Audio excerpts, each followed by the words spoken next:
So how do we teach our children about brotherhood and how to develop brotherhood? Well, that should be part of the social education. Yes. Which is, once again, is the responsibility of the parents, the first hand, you know. I need to mention one thing, that all the good manners, good behavior, stem actually from one fact, which is taqwa Allah. And taqwa is a combination of love and fear. We did address love of Allah subhanahu wa ta'ala before. And also the fear of Allah subhanahu wa ta'ala is very, very important. It's important to keep balance between love and fear.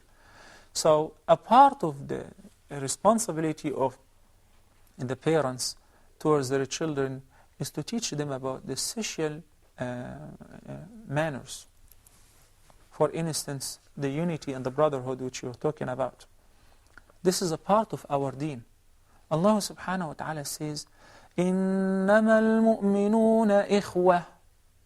And this ayah is such a great ayah, describing the believers as they are nothing but brothers. إِنَّمَا الْمُؤْمِنُونَ إِخْوَةً. Without borders. There should not be any geographical borders that separates the Muslim Ummah, by the meaning that whether you are from Pakistan, India, or live in the United States, you are my Muslim brother. I love for you what I love for myself. I dislike for you what I dislike for myself. I'm extremely concerned about everything that happens to you. Because the Prophet ﷺ says, مَثَلُ الْمُؤْمِنِينَ فِي تَوَادِّهِمْ وَتَرَاحُمِهِمْ وَتَعَاطُفِهِمْ كَمَثَلِ الْجَسَدِ الْوَاحِدِ. The example, the likeness of the believers in their love, compassion, and taking care of each other, like one single body. What about it? Imagine that you have an abscess somewhere in your finger, in your toe. What's going to happen? You can't sleep for the entire night. And you take medicine for the entire body, not only for the spot of the pain. The whole body is aching and sharing the pain. Similarly, if there is a part of the Muslim world which is suffering, or a Muslim brother who's in trouble or in calamity, everyone should be concerned. Everyone should try to remove this calamity and burden of the community or that particular brother or sister. This is the thought of unity and brotherhood in Islam. It doesn't really exist like that right now, though. Is there a way we could... Unfortunately, yes, you're right. You know, the first thing that the Prophet ﷺ did when he entered Al-Madinah upon immigration, of course, he constructed the masjid. Why? So that he can unite the ummah, the immigrants and the supporters. And the supporters amongst themselves, the different tribes. And that's why Allah subhanahu wa ta'ala reminds us in Surah Al-Imran, وَاذْكُرُوا نِعْمَةَ اللَّهِ عَلَيْكُمْ إِذْ كُنْتُمْ أَعْدَاءً فَأَلَّفَ بَيْنَ قُلُوبِكُمْ فَأَصْبَحْتُمْ بِنِعْمَتِهِ إِخْوَانًا. Reminding us with His favor upon us that when He made us brothers and united our hearts after we were enemies one to another. This is a blessing which you find in Islam and which we should maintain. As a matter of fact, the Prophet ﷺ says that لا يؤمن أحدكم حتى يحب لأخيه ما يحب لنفسه. None of you will be considered a perfect believer until he loves for his brother what he loves for himself. And accordingly, dislikes for his brother what he dislikes for himself. That can be obtained by certain practices. Because the Prophet ﷺ taught us that by Allah, you will never enter paradise until you believe. And you will not be considered complete believers until you love one another. Shall I teach you about something that if you do will create love amongst you and will make you love one another? So the companion said, certainly, Ya Rasulullah. So the Prophet ﷺ has said that, spread the greeting of peace amongst you. Greet those whom you know and those whom you don't know, as long as they're Muslims. Assalamu alaikum wa rahmatullahi wa barakatuh. In the greeting of Islam, not good morning, good evening, hi, hello, what's up, and all of that. You know, sometimes our kids have to say that at school, and we have to say that at work and so on, especially with non-Muslims. But we have to adopt this as our practice, to spread love and compassion amongst the Muslim ummah. And once your child, you hear that his colleague or his friend is sick, you should rush to buy a gift and take your child to visit him. So you create the sense of responsibility towards his friend, that even though he's a child, he's a kid, he's 8 years old, he's 11 years old, but he still owes his friend and his brother a visit. And you can relate stories like the one which the Prophet ﷺ said that when a man visited his brother in another village, Allah subhanahu wa ta'ala sent an angel who met him. He disguised as a mankind, and he said, "Where are you heading?" He said, "I'm going to visit a brother of mine, not a real brother, a blood brother, but a brother in Islam, like all of us." In this village, he said, "Does he owe you anything?" He said, "No." "So are you going to take anything from him?" He said, "No." He said, "Why then are you taking the trip?" He said, "Because he's my brother for the sake of Allah and I miss him. I just want to see him." So he said, "Man, guess what? I am an angel whom Allah sent me to you to tell you that Allah loves you because of your love to your brother." So this quality of having Allah loving you is actually the biggest gain and earning a man can achieve. If we love somebody, should we tell him we love him? Like if I love Afdal, I should say, "I love you fi sabilillah," and teach our children to say Well, this? the Prophet ﷺ was sitting once and with some of his companions, and one of them saw a man was passing by. He said, "Ya Rasulullah, I like this man for the sake of Allah." So he said, "Did you inform him?" He said, "No, we're not used to telling people that I like you because they might misunderstand it." So the Prophet ﷺ said to him, "Go inform him that you love him for the sake of Allah," which he did. And also the Prophet ﷺ taught us that we should respond back if somebody tells you, "I love you for the sake of Allah." What should you say? أحبك I الله love you. الذي أحبتني فيه. Exactly. May the one whom you love me for his sake love you Back. in return. Which is this is the answer of the angel's answer that you just said. Now, so love is not mere word that you say, "I love you and I like you." No, you have to prove it. That when a person is sick, you rush to visit them. How about if he's in debt? You help him pay his debt. Exactly. Sneezes. Bless you. You say, "Yarhamukumullah." Exactly. Well, I would rather say, "Yarhamukumullah," may Allah have mercy on you. Because this is what the Prophet ﷺ taught us. That how about if he's absent and somebody is addressing him with some foolishness, talking bad about him? Protect his honor. Well, I don't care. He's not there. No. He has rights upon you. Get his back. Exactly. Support him in his absence. And one of the best ways to improve this love relationship and unity between brothers in Islam and kids as well, that you sit and raise your hands and pray for your brother, for his uncle, for who's not been there in the meeting. So the child will notice that you're praying for somebody else in their absence. He might ask. And if they don't ask, you will make a point and you say, "You know why I did so?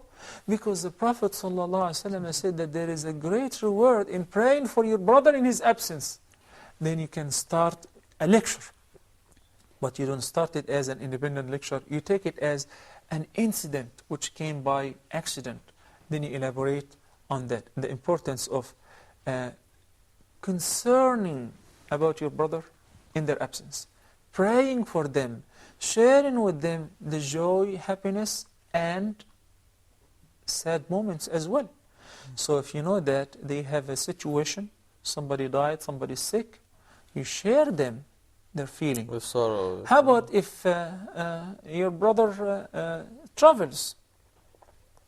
Take care of His family is still there. Yeah. You call them every once in a while, you pay a visit, because you loved him for the sake of Allah and you loved his entire family as well. This is a good He way to said, teach it. brotherhood has no border. True. But yet, we find that, like for instance, I live in New York, and you always find in the mosque, you have the Arab brothers gather in one corner, and then you have the Caribbean brothers gather in one corner, and there's a segregation. I mean, we have our own customs and things like that. Is anything wrong with that, as long as you don't hate each other? Well, sometimes that happens naturally because I like to speak my language and so on. And that happens particularly with Muslims who live in Western societies where we're together in one Islamic center of different backgrounds. But just make sure that we do not single out a person. We're sitting three of us. Me and you speak English or speak Arabic or Urdu. And the third person doesn't understand our language. So we start talking to each other with another language which he does not understand. Right. Because the Prophet ﷺ prohibited us from doing so. Why? Because right away the shaitan will pick on that and will bring to his attention they must be talking bad about you. Talking about me. Or something that they don't want you to know. Okay? However, whenever it is salah time, everybody lines up and we don't say, oh no, only Pakistanis pray in this section. No, we mingle out. Are you from Guyana? Because as early as the first generation of Islam, we have Bilal, who was a black Abyssinian slave. We have Suhaib, who was a Byzantine slave. And we have Salman al-Farisi, who was Persian, And, so this is one of the beautiful things and facts about Islam. And as I said that, inshallah, may Allah bless you all and perform Hajj on all of us. So that you can see and witness the beauty of being diverse but believing in the same God, praying towards the same Qibla, chanting the same supplication, Labbaik Allahumma Labbaik. We respond to you, O Allah, we respond to you. Because through teaching your children Islamic brotherhood and sisterhood, if you have daughters, you really show them that Islam is a religion for not just the Arabs, not just for Africans, not just for people in the Middle East, but the whole world can accept Islam. Should I repeat myself once again? That cannot be effective without setting an example and showing yourself as a role model and practicing this with your friends, with your Muslim brothers, and the mother or her sisters, and the people in the community, and so on. Some people pay attention to their kids and ignore others when they go to the Islamic center and so on. No. You should treat them all equally. And if you buy food for your child, make sure that he shares and ask him to share. It's not a big deal. Or buy food for everyone else and alternate so that we have actually to educate the parents to be able to educate. Speaking of food, you guys want to go grab a sandwich real quick? Yeah. But not spicy. Make sure. I already have enough heartburn. MashaAllah. Sounds good, man. Okay, let's go. Get us something to eat, please.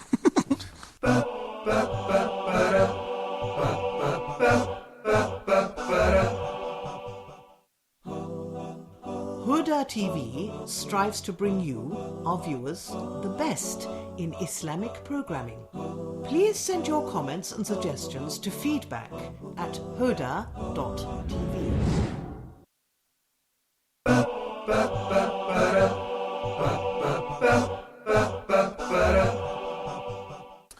This unity and brotherhood is a natural result of mercy. And our deen is all about mercy. The Prophet ﷺ was a mercy for mankind. وَمَا أَرْسَلْنَاكَ إِلَّا رَحْمَةً لِلْعَالَمِينَ Teaches us mercy.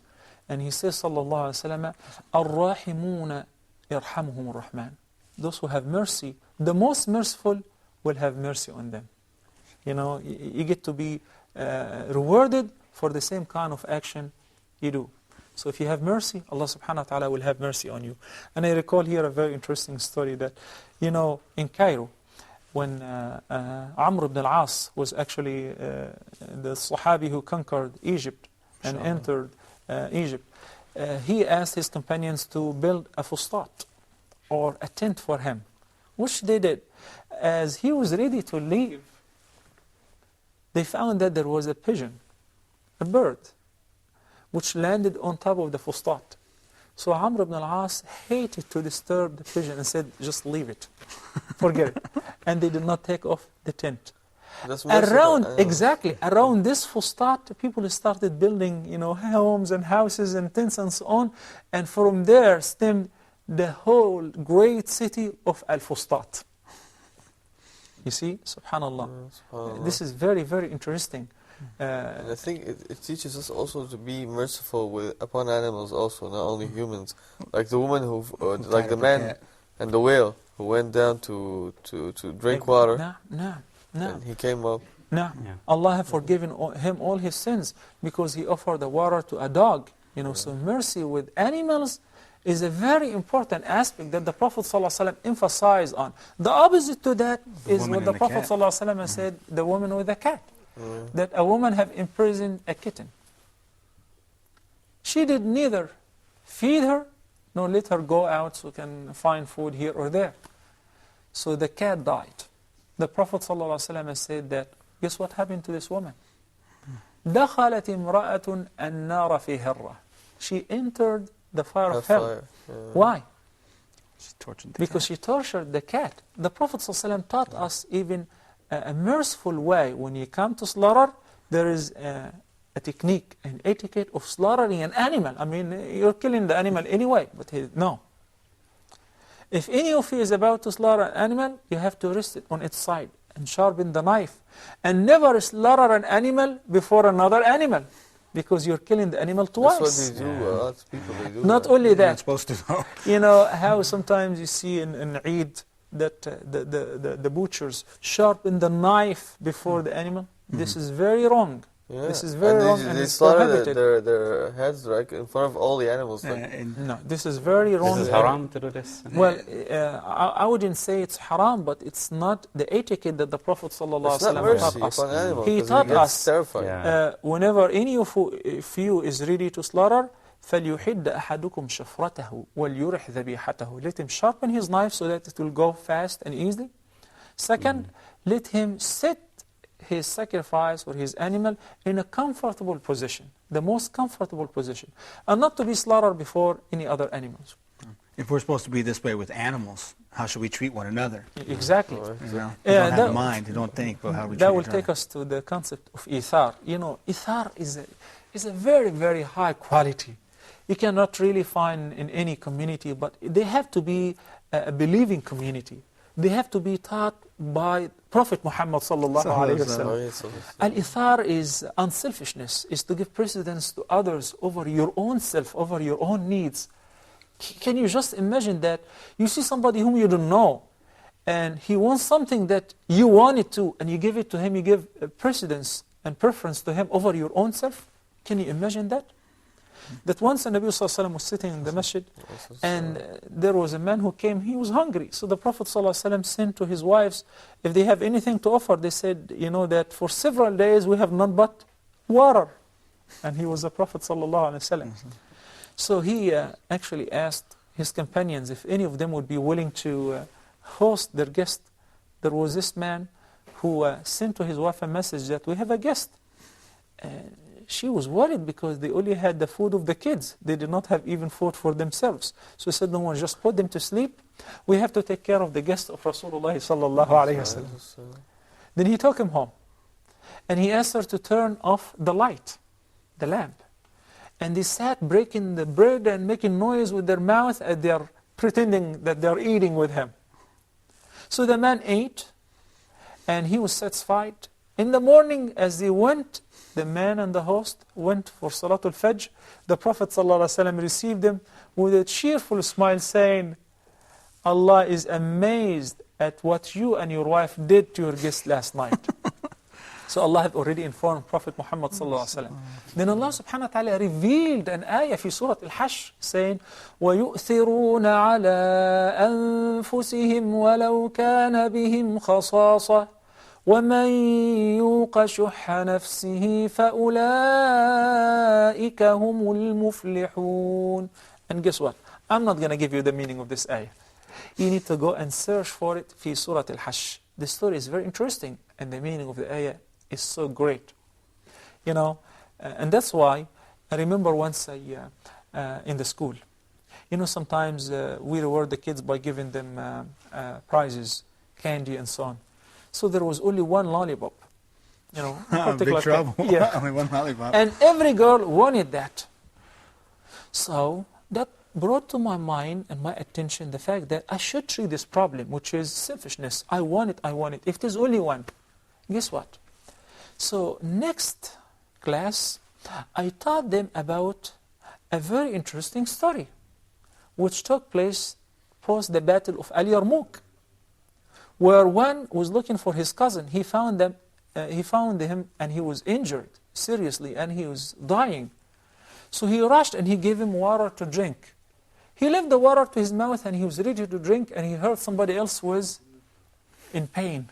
So he refused to take the water, and he motioned to his cousin saying that, give him the water. He's worse off than me. Yes, he needs it more than me. So he did. And the second person got hold of the water and he was ready to drink, and he heard the third yelling, and he was in pain. So he said, give it to him. Everyone gave precedence to the other over his own self, while they were really in need for that sip of water. Guess what? Love for yourself, when you he love took your it to brother. the third, he had already died. So he tried to save the first or the second. 3 of them died without any of them taking a sip of this water. And during the life of the Prophet ﷺ, a man was given a gift. It was actually a head of a sheep. Nice gift. Many of us might think that it's insignificant, but the Prophet ﷺ has said that one should never belittle a gift which is given to him, even if it is a hoof or a feet of a sheep. You know? So he said, probably my brother such and such is more in need for this head. So he took it to him. So the second said, probably my friend such and such is more in need, and he took it to him. It kept circulating from house to another. Guess what? It went back ended up Back to at the very original first guy. donor. Can you imagine? وَيُؤْثِرُونَ عَلَى أَنفُسِهِمْ. So relating stories like that to our children and being a role model and practicing this in front of them, that sometimes I want to, like, nowadays, we were talking about the calamity which took place in Pakistan. Several million people are stranded and they don't have homes. So, we're fasting. Before eating our ta'amul iftar and breaking our fast, we should really think about those who don't have anything to eat right now. That's one of the beauties of Ramadan. Yeah. Fasting in general is when you fast, you realize that people are hungry. And then So, I will ask my child, you know what? It's very sad that we're enjoying life and we have our Muslim brothers are suffering and we cannot do anything. So what can we do? How much saving you have? Well, open up the box and take some of this money along with some of yours and take your children, go to the center, go to whatever organization where you either write a check or have your child deposit the donation, the charity by himself, by his or her hand, having them play a part and taking a role in the process of giving the charity. Feeling that I'm responsible for my brothers, no matter whether I have seen them or not, whether I know them or not. Collecting clothes, asking the child to find me, Exactly. some... And it will be best if you test your child that, I want you to give me something of your clothes so that we can give it to some children here or there. See, what kind of clothes will he give? So if he chooses the best of his clothes, you should not be upset. Rather, you should be and overjoyed. لن تنالوا البر حتى تنفقوا مما تحبون. You will never acquire and achieve righteousness unless if you spend of that which you love. Not the leftover, the spoiled food, that which you don't need, And I know that we have very little time, but before we leave, we have to talk about a very important attitude, which is courage.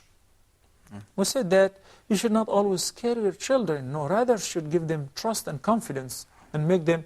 I remember that Sayyidina Umar ibn Khattab, radiyallahu ta'ala anhu ardah, and when we hear Umar ibn Khattab, you imagine a huge man.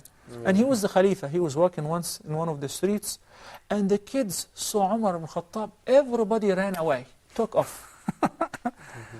there was only one child who stood there, didn't move. Kids said, it's Umar, run, run, run, run. He said, no, I didn't do anything wrong, so that I have to run. So Umar ibn Khattab came and approached the child, seeing everybody else running away, and he was still there. He said, why didn't you run along with the kids? He said, well, I didn't do anything wrong so that I should run. Nor is the road narrow so that I have to give you space. He said, what's your name? He said, Abdullah. Son of whom? Az-Zubayr ibn al-Awwam. So he realized who raised them. It was Az-Zubayr and Asma. May Allah be pleased with them. Those kind of children whom we would like to have as our children. Of course. I think it's getting time for the salat, guys. So if you guys want to make wudu or get ready to go, then we should probably go. That reminds me of a story real quick about the governor of Yemen and the caliphate of Omar ibn Khattab.